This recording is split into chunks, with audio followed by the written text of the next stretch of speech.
శుభాకాంక్షలు అభినందనలు తెలియజేస్తా ఉన్నాను.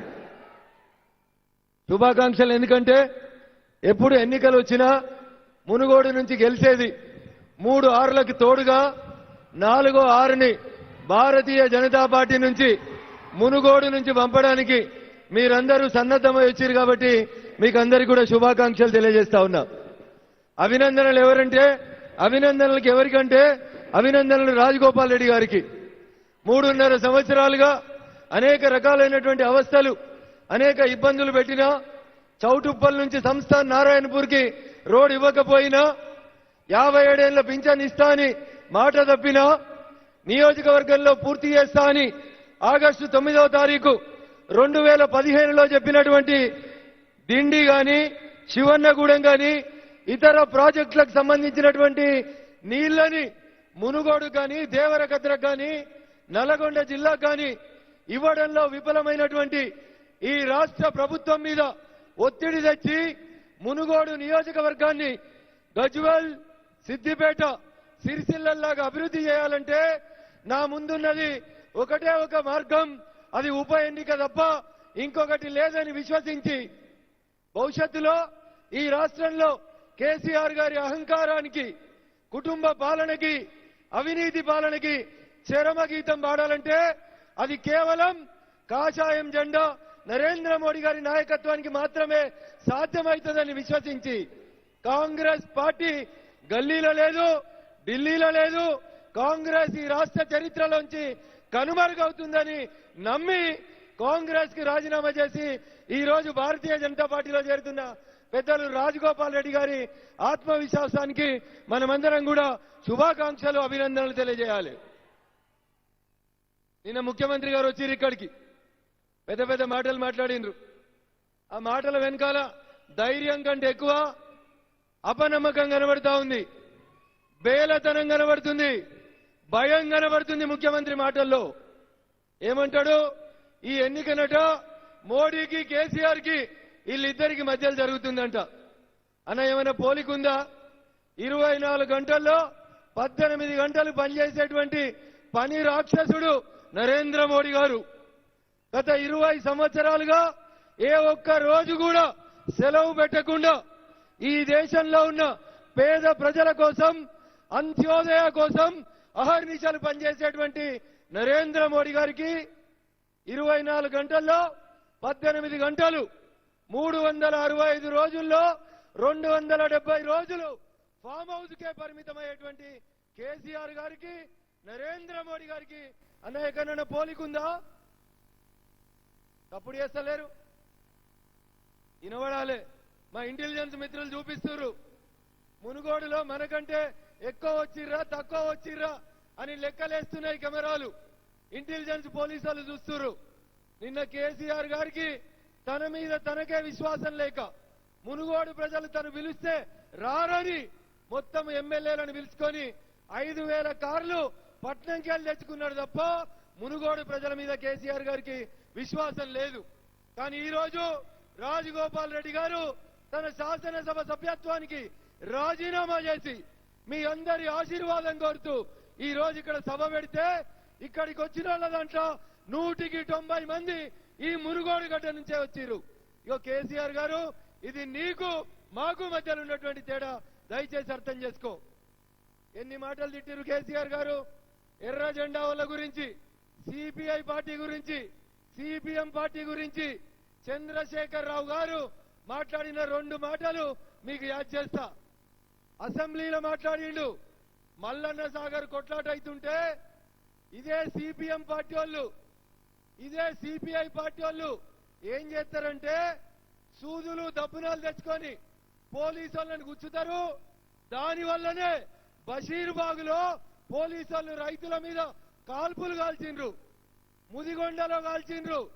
మల్లన్న సాగర్ లో కూడా సూదులు దబ్బునాలతోటి పోల్చి కాల్పులు కలిపియాలని చూసిన పార్టీలు సిపిఐ పార్టీ, సిపిఎం పార్టీ అని చెప్పిండు చంద్రశేఖర్ రావు గారు. సభలలో కాదు, అసెంబ్లీలో చెప్పిండు. నిన్నెవరిని తోలుకొచ్చుకొని పక్కన కూర్చోబెట్టుకున్నాడు. ఆయన మీద ఆయనకు నమ్మిక లేక సూది పార్టీ వాళ్ళు, దబ్బునం పార్టీ వాళ్ళు, తెలంగాణను వ్యతిరేకించిన వాళ్ళు, తెలంగాణ వద్దన్న వాళ్ళు నై తెలంగాణలో తెచ్చుకొని పక్కన కూర్చోబెట్టుకొని మునుగోడులట ప్రగతిశీల ఐక్య సంఘాలన్నీ ఒక్కటి కావాలంట. నేను చెప్తున్నా కేసీఆర్ గారు, నువ్వు ఏడ కాలు పెడితే ఆడ వినాశనమే జరిగింది. కుమారస్వామి దగ్గరికి పోయినావు, నువ్వు నేను కలిసి ఉందామన్నావు. నువ్వు పోయిన 6 నెలలకి కుమారస్వామి అడ్రస్ ఏడుందో ఒక్కసారి ఆలోచించుకో. ఆ తర్వాత మహారాష్ట్ర పోయిండు, ఉద్ధవ్ ఠాకరే గారిని కలిసిండు. యాడున్నాడు ఇవాళ ఉద్ధవ్ ఠాకరే? ఉన్నాడా కుర్చీలో? ఉన్నాడా? దేశంలో భారతదేశానికి స్వతంత్రం వచ్చినప్పుడు కమ్యూనిస్టు పార్టీలకు వచ్చిన ఓట్ల సంఖ్య 17% ఉండే. ఇవాళ వాళ్ళకు వచ్చిన ఓట్లు 3% వచ్చినాయి. కేసీఆర్ భాషలో ఎర్ర జెండా పార్టీలు, తోక పార్టీలు, తెలంగాణకు వ్యతిరేకమైన పార్టీలు, సూది దపురం పార్టీలు. అయ్యా కేసీఆర్ గారు, నిజంగా నీ 8.5 సంవత్సరాల పాలన మీద నీ మీద నీకే విశ్వాసం ఉంటే ఎందుకు ఇవాళ నీకు సూది దపురం పార్టీ గాలని తెచ్చి నిన్న పక్కన కూర్చోబెట్టుకున్నావో ఒక్కసారి చెప్పాలి. ఆయన ఉంటాడు, ఆయనకు గాంధీ జయంతి తెలియదు, ఇడ్లీ తెలియదు, ఎన్నడు చికెన్ తినాలో ఎన్నడు చికెన్ తినొద్దో తెలియదు.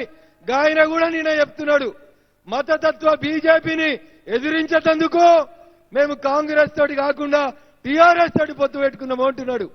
అయ్యా చికెన్ నారాయణ, నీకు మునుగోడులో ఉన్న ఓట్లన్నీ అసలు తెలంగాణలో సిపిఐ పార్టీకి ఏమైనా ఓట్లున్నాయా? మీ పార్టీ గుర్తు మీద గెలిచిన ఒకే ఒక శాసనసభ్యుడు ఈ జిల్లాలో ఉంటే ఆ ఎమ్మెల్యేను కూడా ఎత్తుకపోయిన పార్టీ టీఆర్ఎస్ పార్టీ.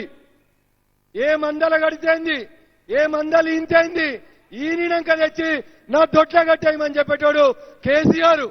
ఇలా గాయన తోక పట్టుకొని గా చికెన్ నారాయణ, గి వెంకటరెడ్డి అనేట ఆయన పోతారంట. ఒక్కసారి మునుగోడు ప్రజలు ఆలోచించాలి. ఈ గడ్డ మీద చాలా సంవత్సరాల క్రితం నక్సల్స్ పోరాటాలకు వ్యతిరేకంగా, ఐఎస్ఐ పోరాటానికి వ్యతిరేకంగా ఇదే మునుగోడు గడ్డ నుంచి పోరాడినటువంటి పెద్దలు మైసా గౌడ్ గారు నమ్మిన సిద్ధాంతం కోసం ప్రాణాలు ఇచ్చిండు కానీ జెండాలు మార్చలేదు మైసా గౌడ్ గారు. మీ సిపిఐ పార్టీ లెక్క, సిపిఎం పార్టీ లెక్క అవసరానికి ఒక ఓటేసుకోలేదు. నేను 2 రోజుల నుంచి గట్టుప్పల్లో ఉన్నా. ఇవాళ ఏం జరుగుతుందో నల్గొండలో చెప్తా నేను మీకు. చంద్రశేఖర్ రావు గారు చేసిన ఒక చిన్న కుట్ర, చిన్నదే, అది చూడడానికి చిన్నదే. జనరల్ గా ఆదివారం రోజు ఉపాధి హామీ పనులు ఉండవు, సెలవు ఉంటుంది. ఇవాళ మీ మునుగోడు నియోజకవర్గంలో అందరు సర్పంచులు, అందరు పంచాయతీ సెక్రటరీలతో చెప్పించి అందరినీ గ్రామ పంచాయతీల కాడికి పిలిచి కొత్త రేషన్ కార్డులు ఇస్తామని ఒకటి, రెండోది ఉపాధి హామీ పని ఉంది మీరు మునుగోడు పోవద్దని పాపం పొద్దుగాలటి నుంచి పంచాయతీ కార్యాలయ దగ్గర కూర్చోబెట్టుకొని బతిలాడుకుంటున్నారు టీఆర్ఎస్ సర్పంచులు. ఇగో ఇది మునుగోడులో టీఆర్ఎస్ పార్టీ పరిస్థితి. ఈయనొచ్చి ఇక్కడికి వచ్చి మాటలు చెప్పిపోతాడు. ఏమంటాడు? భారతీయ జనతా పార్టీ గెలిస్తే మోటార్లకి మీటర్లు వస్తాయని చెప్తాడు. అయ్యా కేసీఆర్ గారు, పార్లమెంటులో మోటార్లకు మీటర్లు పెట్టాలని బిల్లు పాస్ అయిందా? అయితే ఏ రోజైంది? నిన్ను మోటార్లకి మీటర్లు పెట్టమని ఎవరన్నా జీవో ఇచ్చిర్రా? ఇస్తే ఆ జీవోని రేపు సాయంత్రం 4 గంటలకు చూపెడతావా, సాయంత్రం 7 గంటలకు ప్రెస్ మీట్ పెడతావా? ఒకసారి వచ్చి చెప్పాలని అడుగుతా ఉన్నా. 2020 ఇదే నవంబర్ నెలలో మా దుబ్బాకలో బై ఎలక్షన్ అయింది. మీలో చాలా మంది మా దుబ్బాకు వచ్చిర్రు. నా గెలుపు కోసం మీరంతా సైన్యంలాగా పనిచేసిర్రు. అప్పుడు నా పక్కనే ఒక ఆయన ఉంటాడు, పైసల మంత్రి అని హరీష్ రావు.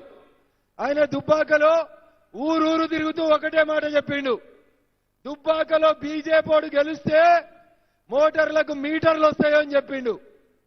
నవంబర్ 10, 2020 నాడు గెలిచిన నేను. అయ్యా హరీష్ గారు, జగదీష్ రెడ్డి గారు, కేసీఆర్ గారు, దుబ్బాకలో ఒక్క మోటార్కి ఒక్క మీటర్ గిట్ వచ్చిందో ఇవాళ దాకా దగ్గర 2 ఏళ్ళు అవుతుంది. సమాధానం చెప్పాలని అడుగుతున్నా. ఈటల రాజేందర్ గారి బై ఎలక్షన్ వచ్చింది 2021లో. ఇదే పైసల మంత్రి ప్రచార రథం మీద అదే సిలిండర్ పెట్టుకొని, గ్యాస్ సిలిండర్ పెట్టుకొని ఇంటింటికి తిరుగుతూ ఓ మాట చెప్పిండు, నిన్న కేసీఆర్ చెప్పిన మాటనే, రైతులైతే మోటార్లకు దండం పెట్టుర్రి, మా అక్క చెల్లెళ్ళైతే సిలిండర్ కు దండం పెట్టుర్రి అని చెప్పిండు. దుబ్బాకల మోటార్లకు దండం పెట్టిర్రు, హుజురాబాద్ లో సిలిండర్లకు దండం పెట్టిర్రు, మునుగోడులో రెండింటికి దండం పెట్టి మా రాజగోపాల్ రెడ్డి గారిని 4వ 6ని శాసనసభకు పంపిస్తారని చెప్పి ఈ సందర్భంగా నేను తెలియజేస్తా ఉన్నా. నేతన్నలకి బీమా ఇస్తా అన్నాడు, చాలా రోజుల క్రితం చెప్పిండు, ఇవాళ ఇస్తామని చెప్పి ప్రకటించారు. నిన్న మునుగోడు కేసీఆర్ వస్తుంటే ఫ్లెక్సీలు పెట్టుకున్నారు, నేతన్నలకు బీమా ఇస్తామని చెప్పి 57 సంవత్సరాలకి పింఛన్ ఇస్తామని చెప్పిండ్రు. కేసీఆర్ ఎట్లాంటోడంటే ఒక్క మాట చెప్పి ముగిస్తా నేను. వేములవాడ గుడికి వచ్చిండు కేసీఆర్ గారు. ఆయన పుట్టింది వెనకటి కరీంనగర్ జిల్లాలోనే, పెరిగింది మా మెదక్ జిల్లాలో. గెలిచి ముఖ్యమంత్రి అయినాక ఒక్కసారి వేములవాడ రాజన్న దేవాలయానికి వచ్చిండు. వచ్చి చెప్పిండు, వేములవాడ రాజన్న దేవాలయానికి 100 కోట్లు ఇచ్చి అభివృద్ధి చేస్తా, మా రాజన్నను కూడా మిగతా దేవుళ్లతో సమానంగా చూస్తా అని చెప్పిండు. గట్లే 2018 ఎన్నికలప్పుడు ఇదే మునుగోడుకొచ్చి మునుగోడులో మమ్మల్ని గెలిపిస్తే ఈ రాష్ట్రంలో మునుగోడు నియోజకవర్గాన్ని బాగా అభివృద్ధి చేస్తా అని చెప్పిండు. వేములవాడలో రాజన్నను ముంచినట్టే మునుగోడులో ఈ రాజన్నను కూడా ముంచే ప్రయత్నం చేసిండు. దాన్ని గమనించి రాజగోపాల్ రెడ్డి గారు 14-15 నెలల ముందు తన శాసనసభ సభ్యత్వానికి రాజీనామా చేసి ప్రజల ముందుకొచ్చి తీర్పు కోరిండ్రు. ఈ మునుగోడు ఉప ఎన్నిక దుబ్బాకకి హుజురాబాద్కి భిన్నంగా జరుగుతున్నటువంటి ఉప ఎన్నిక. ఈ ఉప ఎన్నికకి మీకు ఒక మార్పు కనబడాలి. దుబ్బాకకి హుజురాబాద్కి మునుగోడుకి తేడా ఏంటంటే ఎమ్మెల్యేలకు అపాయింట్మెంట్ లేదు, ఎంపీలకు అపాయింట్మెంట్ లేదు. 8 ఏళ్లకోలే మూతబడిన ప్రగతి భవన్ గేట్లు మునుగోడులో రాజగోపాల్ రెడ్డి గారు రాజీనామా చేయంగానే సర్పంచుల్ని రమ్మంటున్నారు, ఎంపీటీసీల్ని రమ్మంటున్నారు. 2018లో టికెట్ అడిగితే పాపం పెద్ద ఆయనను సస్పెండ్ చేసింది టీఆర్ఎస్ పార్టీ. ఆయననైతే పిలిచి డైనింగ్ టేబుల్ మీదనే కూర్చోబెట్టుకొని 1.5 గంటల బతిలాడిండు కేసీఆర్ గారు. అంటే ఇవన్నీ దేనికి సంకేతం? ఈ భయం దేనికి సంకేతం? ఓటమికి సంకేతం. దుబ్బాకలో మొదలైన టీఆర్ఎస్ పతనం ఖచ్చితంగా మునుగోడులో కొనసాగుతుంది. 4వ 6 మునుగోడు నుంచి వస్తే 5వ 6 కూడా 23 జనవరిలో మనమందరం కూడా శ్రీకారం చుట్టాల్సినటువంటి అవసరం ఉంది.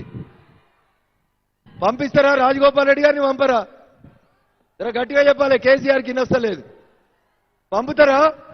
జర గట్టిగా చేతులెత్తి చెప్పాలి అందరు కూడా. రాజగోపాల్ రెడ్డి గారి నాయకత్వం పోలేసి అప్పుడు ఫామ్ హౌస్ దాకా.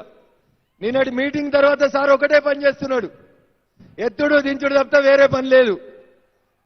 ఎంత కష్టపడ్డా మునుగోడోళ్ళు 10,000 రాలేదు నిన్న సభకి. ఏం చేయాలని అర్థమైతే లేదు. కొడుకు ఇన్ఛార్జ్ ఇద్దాం నల్గొండ జిల్లా అంటే కొడుకేమో కాలుకు పట్టేసుకొని పడుకునే, అల్లుడు హరీష్కి ఇద్దామంటేనేమో మామ దుబ్బాక వాయే, హుజురాబాద్ వాయే, ఇంత మునుగోడు కూడా నేను ఇన్ఛార్జి కూడా పోయినా అనుకో, రేపు మరి మా సిద్దిపేటలో కూడా నా ఓటర్లు నాకు ఓటు వేస్తారో వేయరో మామ, జర నేను అడిదికు రాను అని చెప్తున్నాడంట అల్లుడు. కానీ ఎవరో గింతంతనే ఉంటాడు, ఈ మైక్ అంతా కూడా ఉంటాడు. మీ జిల్లా ఆయన్నే బాగా ఎగురుతున్నాడు మంత్రి.